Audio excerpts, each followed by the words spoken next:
We're counting down 20 British foods your nan used to make.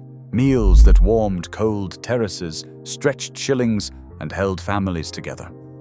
Especially number 2 will take you straight back to those good old days. The kind of flavor that instantly brings back Sunday afternoons and simpler times. Crisp, round, and slightly sweet, Bath Oliver biscuits were once the unspoken rule of every respectable British cheese board. Invented in the 18th century by Dr. William Oliver of Bath, they were made from just flour, butter, milk, and yeast. Simple ingredients turned into elegance.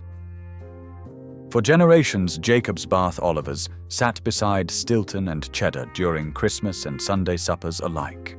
Their plain, buttery crunch balanced the salt of blue cheese and the richness of chutneys. By the mid-20th century, they had become a symbol of middle-class refinement, a quiet mark of taste, often stored in a decorative tin on Nan's sideboard. But by the early 2000s, demand waned. Younger shoppers reached for crackers with flavor, not heritage. Jacob's production flickered in and out until finally, in early 2025, the line was discontinued. Today, the original Bath Oliver is a ghost of British tea time, spoken about with fond nostalgia, sometimes auctioned online, but almost never found on a supermarket shelf. If your nan ever spread something pinkish and fishy onto toast, chances are it.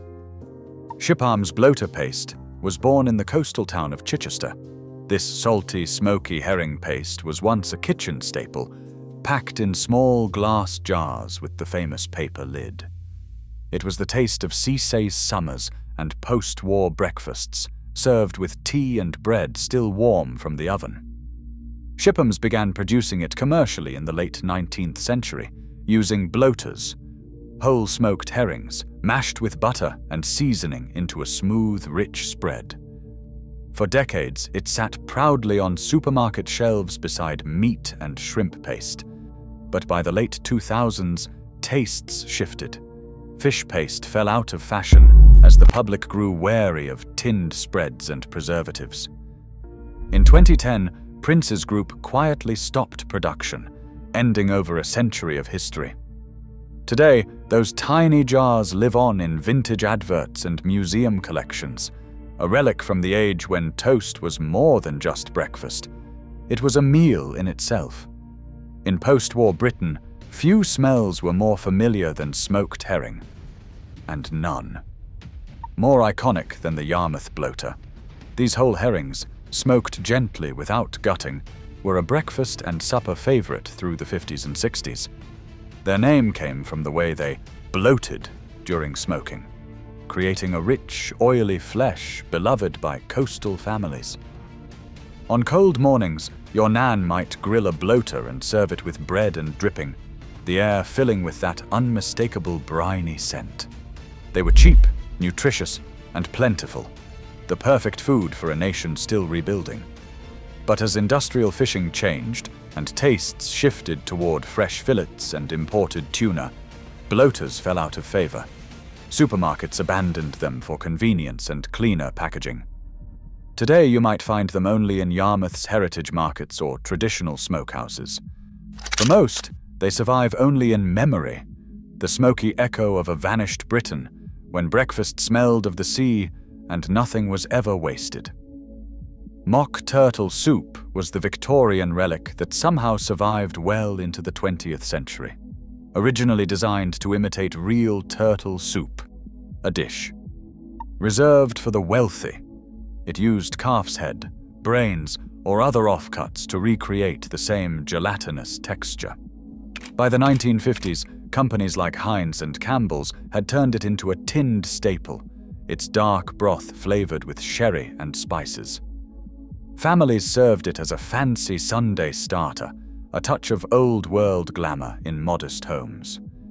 Yet by the 80s, the very idea of mock turtle began to feel dated, even eerie. Offal fell from grace, and the product quietly vanished from supermarket shelves. Today, the few remaining tins sit on collectors' shelves, the labels faded but proud, a reminder of when British cuisine still flirted with the bizarre. You can still find recipes in vintage cookbooks, but most modern kitchens wouldn't dare attempt it. Once a mark of refinement, now it's culinary folklore. Before microwave meals and frozen desserts, your nan's emergency sweet course came in a tin, literally. Heinz's range of tinned steamed puddings, including treacle, golden syrup, and spotted varieties, lined pantry shelves across Britain. When guests dropped by unexpectedly or Sunday lunch ran late, these puddings saved the day. You'd boil the unopened tin in water for half an hour, tip it upside down, and out would slide a perfectly round pudding, steaming, glossy, and swimming in syrup. Kids fought for the first spoonful. Dads poured custard from a jug. But convenience evolved. Microwaves replaced boiling pans, and health trends made syrup-heavy tins less appealing. By the early 2000s, the metal tin range had disappeared from the major supermarkets, surviving only in nostalgic adverts and collectors' forums. For many, the memory lingers. That sound of the tin lid popping, the smell of hot sugar filling the kitchen, and the simple joy of pudding without fuss. It was Britain's original ready-to-eat comfort food. Fray Bentos is still famous for its tinned pies, but the true connoisseurs remember its steak and kidney puddings. These weren't pies at all, but rich, suet-crusted domes packed into tins that could feed a small family. You boiled them whole for over an hour, the kitchen steaming up while that unmistakable beefy aroma filled the air. Inside, the meat was soft, the gravy thick, and the pastry heavy but deeply satisfying. Pure working-class comfort. For decades, they were a fixture in pantries across Britain, a reliable backup meal when payday was far away. But by the 90s, appetites had shifted. Health warnings, shorter attention spans, and microwaves killed the slow ritual of boiling tins. Supermarkets dropped them quietly, leaving only the Fray Bentos pies to carry the name. Today, you might stumble upon one in an old pantry or eBay listing, but for most, the pudding has gone the way of the tin opener, replaced by speed, not flavor. A true West Country delicacy, Bath chaps were once sold in every butcher's window from Bristol to Dorset. Made from pig's cheek, cured, boiled, and breadcrumbed, they were the kind of hearty, no-waste food that defined British thrift. Nan might slice them thin for sandwiches or serve them warm with pickles and mustard. The fat marbled through the meat gave it a melt-in-the-mouth texture. Indulgent, yet affordable. In the 1950s and 60s, Bath chaps were common fare, even appearing in pubs and workers' cafes. But changing tastes and industrialized meat processing spelled their decline. By the 1980s, few people wanted to see or cook with cheeks, and supermarkets quietly stopped stocking them. Today, they survive only in heritage food markets and small butcheries. What was once everyday fare is now a culinary curiosity, a reminder that waste-nothing Britain could turn even the humblest cut into something special. If you ever saw a wobbly, jelly-like loaf on your grandmother's table, that was brawn, also known as pork cheese. Made by boiling a pig's head until the meat fell off the bone, then setting it in its own gelatin, it was sliced cold and served with bread or pickles. Brawn was a product of necessity, not luxury. It appeared in butchers' shops across Britain through the 1950s and 60s, an economical way to use every part of the animal. Housewives prided themselves on getting the texture just right, firm enough to slice, soft enough to melt on the tongue. But as refrigeration improved, and the nation turned to pre-packed deli meats, brawn's time ran out. By the 1980s, it was considered old-fashioned, even off-putting. Today, it's almost extinct in supermarkets, remembered mainly by those who grew up with it on a plate of cold cuts. Once a symbol of thrift, now a forgotten art of British nose-to-tail cooking. Sliced ox tongue was once as common as ham. It appeared in lunchboxes, sandwiches, and cold buffets all over post-war Britain. Your nan might have bought it ready-cooked from the butcher, or, if she was brave, boiled one herself. A long, slow process that filled the kitchen with the unmistakable smell of salt and spice. The tongue was peeled, pressed, and sliced thin, revealing tender pink meat, perfect for sandwiches with mustard or piccalilli. By the 1960s, tinned ox tongue joined the ranks of convenience foods, a luxury at the time, especially for working families. But as tastes modernized and supermarket deli counters shrank, it vanished from mainstream shelves. Health concerns and squeamishness over offal sealed its fate. Today you might find it in traditional butchers or online. Specialty shops, but for most, ox tongue has passed into culinary history, a relic of an age when every part of the animal was fair game and no meal was wasted.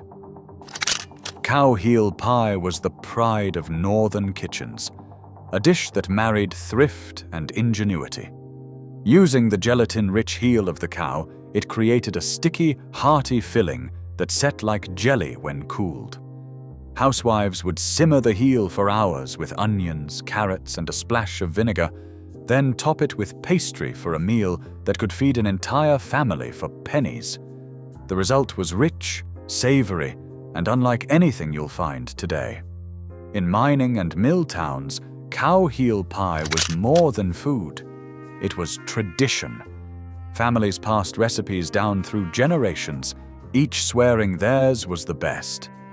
But as convenience foods took over and butchers' counters disappeared, the key ingredient, dressed cow heel, became nearly impossible to find. By the 1980s, it had all but vanished from supermarkets. Today, it lives on. In a few northern cookbooks and family memories, a vanished symbol of working-class resilience and the forgotten art of making miracles from scraps. Stuffed hearts were once a Sunday favorite across Britain, hearty, humble, and surprisingly elegant. Whether ox, beef, or lamb, the heart was cleaned, filled with breadcrumbs, herbs, onions, and suet, then baked slowly until tender. The result was a dish that looked grand, but cost next to nothing. Housewives prized it for being both economical and nutritious, rich in iron and protein when meat was still rationed or dear. Your nan would have served it with thick gravy and mashed potatoes, the slices fanning out beautifully across the plate. For children, it was just another roast. They rarely realized it was an organ. But as the decades passed, the sight of raw hearts in butchers' windows became unsettling to modern shoppers. By the 1980s, most supermarkets had quietly stopped selling them, and the dish faded into obscurity. Today you'll find it only in heritage cookbooks or on the menus of chefs reviving British nose-to-tail cuisine. What was once a symbol of frugality and care is now a culinary curiosity, the heart of a forgotten tradition. There was a time when lamb's brains were considered a delicacy, not a dare. Coated in breadcrumbs, lightly fried, and served with parsley sauce, they were soft, creamy, and rich. The sort of dish your nan might prepare for special occasions, or when nothing else was available. In post-war Britain, no part of the animal went to waste, and brains were cheap, nutritious, and widely available from any local butcher.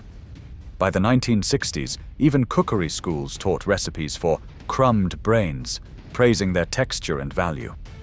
But everything changed in the 1990s with the BSE, or mad cow disease, crisis. Overnight, offal became taboo. Brains vanished from shelves, regulations tightened, and generations grew up never knowing they were once considered comfort food. Today you might find a recipe in an old Mrs. Beeton or Ministry of Food pamphlet, but not a single supermarket would dare stock them. The dish has passed from everyday fare to urban legend, a symbol of a Britain that wasted nothing and ate boldly. If ever there was a dish that captured the spirit of old British cooking, stodgy, brown, and oddly comforting, it was brown Windsor soup. Thick, meaty, and deeply savoury, it became synonymous with Victorian hotels and post-war canteens alike. Made from beef, vegetables, and a dash of port, it promised nourishment rather than excitement. Your nan might have served it with bread rolls for Sunday supper, or from a tin when money was tight. In the 1950s and 60s, canned versions from Heinz and Cross and Blackwell lined supermarket shelves, a reliable standby meal for cold evenings. But as palates changed and international cuisine arrived, Brown Windsor became a punchline, shorthand for everything dull about British food. The tins disappeared quietly, and by the 1980s, the soup had all but vanished. Today you'll find it only in retro cookbooks and ironic bistro menus. Still, for those who remember it, that thick, beefy aroma evokes something deeper, a nation feeding itself with comfort, not flair. Pressed beef was the unsung hero of the working man's lunchbox, a cold loaf of slow-cooked beef, bound in its own jelly, sliced thin, and served with mustard or pickles. It was thrifty, filling, and surprisingly elegant when cut clean. In the 1950s, it was sold by the pound from supermarket deli counters or wrapped in butcher's paper. Every slice gleamed with a gelatin sheen, proof that no part of the cow went to waste. Housewives often made it at home, boiling tough cuts before pressing them under weights overnight. It appeared on buffets, sandwiches, and even Christmas cold tables. But by the 1980s, it had vanished from the supermarket aisles as industrial food production favored uniform, pre-packed ham. Without the local deli counters, pressed beef had no place to live. Today you might find it mentioned on Reddit nostalgia threads or in food heritage archives, but the taste itself, that salty, meaty, jelly-rich bite, is gone. It was the taste of post-war pragmatism, when every scrap of meat had a purpose. Haslet, a spiced pork loaf from Lincolnshire, once stood proudly beside cold cuts of ham and tongue in every butcher's display. Made from minced pork, liver, breadcrumbs, and sage. It was baked until golden, then sliced thick for sandwiches or picnics. The aroma alone, earthy, herbal, and comforting, could fill a kitchen. Your nan probably called it poor man's meatloaf, though it carried as much flavor as any Sunday roast. In the 1960s and 70s, haslet was a common lunchbox staple, wrapped in wax paper with a dab of English mustard. But as supermarkets took over and regional recipes faded, haslet became harder to find. Mass-produced versions stripped away the liver and spice, leaving only a bland echo. By the 2000s, even those had disappeared. Today, only traditional butchers in Lincolnshire keep the recipe alive. What was once a staple of northern thrift has become a regional relic, the taste of a Britain where frugality met flavor in every slice. Before anyone counted calories, your nan baked with pure lard, and the results were glorious. Dripping cakes and lardy cakes were dense, sticky, and sweet, made from dough layered with sugar, currants, and rendered fat instead of butter. Every bite carried the richness of Sunday's roast, reborn in pastry form. In the 1950s, they were sold fresh from local bakeries and even appeared in the in-store bakeries of early supermarkets. They were the working-class answer to patisserie, hearty, unapologetic, and deeply satisfying. But by the 1990s, health trends and hygiene rules had wiped them out. The word lard itself became taboo. Today, only small bakeries in Wiltshire or Berkshire still make them, often as nostalgic curiosities. You won't find one in Tesco or Sainsbury's, not in decades. Yet those who grew up on them remember the sticky fingers, the smell of baked sugar and fat, and the quiet pleasure of something truly handmade. They were the taste of indulgence before guilt had a name. Before sushi bars and salmon fillets, Britain had soused herring, fish steeped in vinegar, spices and onions, then served hot or cold. It was once a staple of coastal towns and Friday dinners, offering protein when fresh fish was expensive. Your nan might have served it with bread and butter or mashed potatoes, the tang of vinegar filling the kitchen. Roll mops, the pickled herring fillets still found in jars today, are a faint echo of what soused herring once was. Whole fish, soft, sharp, and satisfying. But as refrigeration made fresh fish more accessible, and foreign imports changed tastes, the old soused herring quietly vanished from supermarket shelves. By the 1980s, it survived only in fishmongers and traditional smokehouses. Today, it's nearly extinct outside specialty shops, remembered mostly by those who can still recall that sharp, sea salt bite. It was a dish that smelled of the coast and spoke of thrift, a flavor Britain traded away for convenience. Yes, tinned lamb tongues were real, and they were once a pantry essential. Sold under labels like Cross and Blackwell or Sainsbury's Own, they came neatly packed in gelatin, ready to slice and serve cold. Your nan might have kept a tin or two for sandwiches, picnics, or when unexpected guests appeared. The meat was tender, savory, and surprisingly delicate. In the 1950s and 60s, they represented modern convenience, fine dining in a tin. But by the late 20th century, changing tastes and growing squeamishness toward offal sealed their fate. When younger generations discovered what tongue actually meant, sales collapsed. By the early 2000s, they had completely vanished from major supermarkets. Today, they live only in collectors' circles and museum archives, odd reminders of a time when the British larder was built on ingenuity, not image. Tinned lamb tongues may sound unthinkable now, but once they were the taste of preparedness and proof that no meat went to waste. Before snack packs and fridge fillers, every British gentleman's home had a sideboard, and on it sat an assortment of meat pastes, pickles, relishes, and preserves. Brands like Shipham's, Cross and Blackwell, and Heinz produced endless varieties. Anchovy paste, bloater paste, deviled ham, and potted meats, all ready for spreading on toast or crackers. There were also pickled walnuts, gentleman's relish, and bottles of Worcester sauce proudly displayed beside the sherry decanter. These condiments weren't just food, they were status, symbols of care and class in a tidy household. But as supermarkets streamlined and packaging modernized, this whole category vanished. Refrigerated spreads replaced pantry pastes, shelf life lost to freshness. By the 2000s, most of these jars had disappeared completely. What remains now are the memories, the pop of a jar lid, the smell of anchovy and spice, and the simple comfort of a slice of bread spread thick with something salty and strong. Number 1. Potted hauve, also known as Scottish potted beef shin. At the top of our list sits a Scottish classic, potted hauve, a simple rich spread made from boiled beef shin, shredded and set in its own jelly.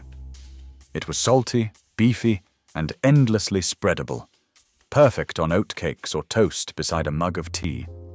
In mining towns and Glasgow tenements, it was a taste of home and a way to Before snack packs and fridge fillers, every British gentleman's home had a sideboard, and on it sat an assortment of meat pastes, pickles, relishes, and preserves.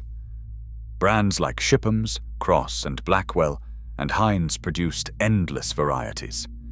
Anchovy paste, bloater paste, deviled ham, and potted meats, all ready for spreading on toast or crackers. There were also pickled walnuts, gentleman's relish, and bottles of Worcester sauce proudly displayed beside the sherry decanter. These condiments weren't just food, they were status, symbols of care and class in a tidy household. But as supermarkets streamlined and packaging modernized, this whole category vanished. Refrigerated spreads replaced pantry pastes. Shelf life lost to freshness. By the 2000s, most of these jars had disappeared completely. What remains now are the memories, the pop of a jar lid, the smell of anchovy and spice, and the simple comfort of a slice of bread spread thick with something salty and strong. At the top of our list sits a Scottish classic, potted how, a simple, rich spread made from boiled beef shin, shredded and set in its own jelly. It was salty, beefy, and endlessly spreadable, perfect on oatcakes or toast beside a mug of tea. In mining towns and Glasgow tenements, it was a taste of home and a way to stretch one cheap cut into a week's worth of meals. Your nan might have boiled it on a Saturday morning, the scent filling the house all day. Once cooled, it was pressed into ramekins and kept cold for suppers through the week. But with the decline of local butchers and rise of convenience foods, potted hoe disappeared from supermarkets entirely. Today, only a few Scottish butchers still make it the traditional way. For the rest of Britain, it has become a memory, the echo of a time when even the toughest meat could be turned into something wonderful. If this stirred up memories of gravy-stained aprons and Sunday roasts, subscribe for more trips down memory lane. And tell us in the comments which old favorite you still miss most.